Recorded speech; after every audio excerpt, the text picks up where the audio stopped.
move. So when I just turned off the electricity to the water heater, I've always drained these and put the flooring underneath there. So that's what we're gonna do. We're gonna continue as I've always done. So I'm gonna get this plumbing taken apart and I'll show you how I drain it. I'll be right back. I'm going to take my fancy roll-up garden hose. I'm going to attach it onto the spigot and the jigger thingy down here. I guess this would be considered the drain valve. I don't even know if it has a name. I probably don't need to talk because I'm probably gonna do all this and fast forward.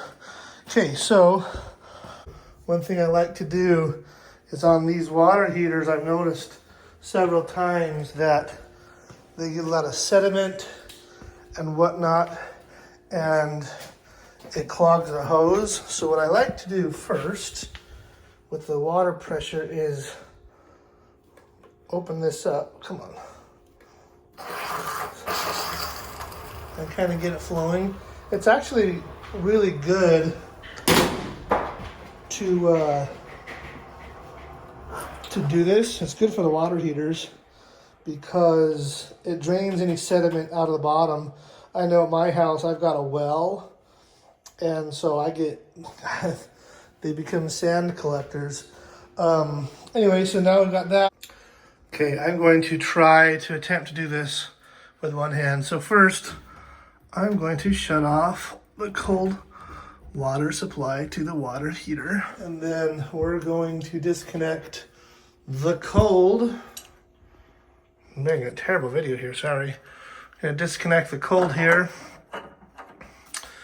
Oh wow, that was like finger tight. That's crazy. So we're just gonna disconnect the cold first. And then I like to bend these up slightly so they don't sit there and drip too much. I have, where'd I put it? Here, a little attachment that I made has a 3/4 inch female adapter to the air hose fitting. So we're gonna thread that on. Water heaters are all 3/4 inch. I suppose there could be some. I don't think there are. I think they're all 3/4.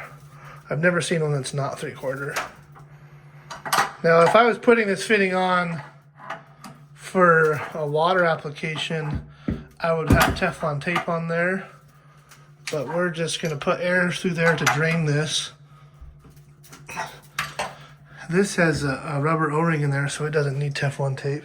Then we're gonna grab my air hose. It's running to the compressor, which is plugged in and charged.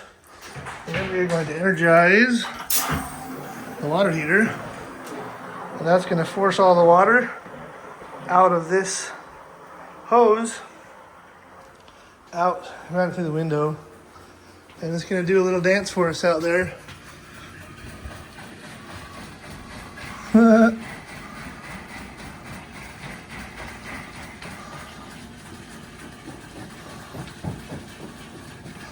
You can also get this is how you get a free deck wash at the same time. So we'll let that sit there and run for a few minutes until it's done. I did already turn the water heater off.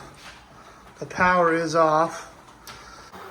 Okay, so with this draining underneath here, I'll get that right away. Underneath here is the electrical connection. Now on a gas water heater,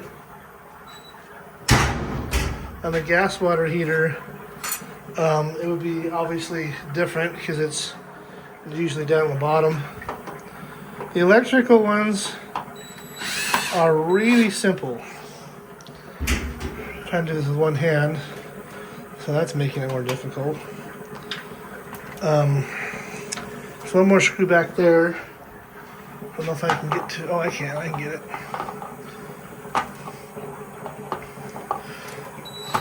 Again, Be a lot easier with two hands, but we got it.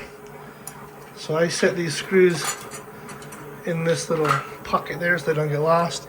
And now the power is off, so I don't have to worry. On water heaters, they are 240 volts. So there is no center line tap, which is how the transformer, what we got here. So typically the white is a neutral or the center tap of a transformer. But on 240, you got your both ends of the transformer. I don't know a ton about it, but enough, I hope. So anyway, the red would never normally be connected to a white. They're just using the white wire. A good electrician would have rewrapped that, but it doesn't really matter. Anyway, so you can take the two wire nuts off. When we put them back on, we'll keep them black on black and white on red. But theoretically, it doesn't matter. I can hear the water heater. The air's starting to go, so I'm going to disconnect the air. I'm going to hold it with my finger and let the last bit of air just push out. I could pull my finger off, and sometimes I do, but I've done that and it sprays water out of it sometimes. But that, and it gets all that dust airborne. So that is how you disconnect it. Next thing I'm going to do is I'm going to pull the other supply line off, which is the discharge to the rest of the house.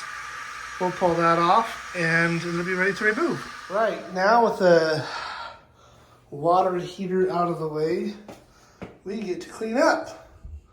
So really the electric water heaters have the two supply lines and electricity, and that's it. Sometimes they have other plumbing for the drain lines and the the expansion valve stuff, but the emergency expansion valve. Anyway, so we're gonna clean all this crap up and prep for flooring and then get it done.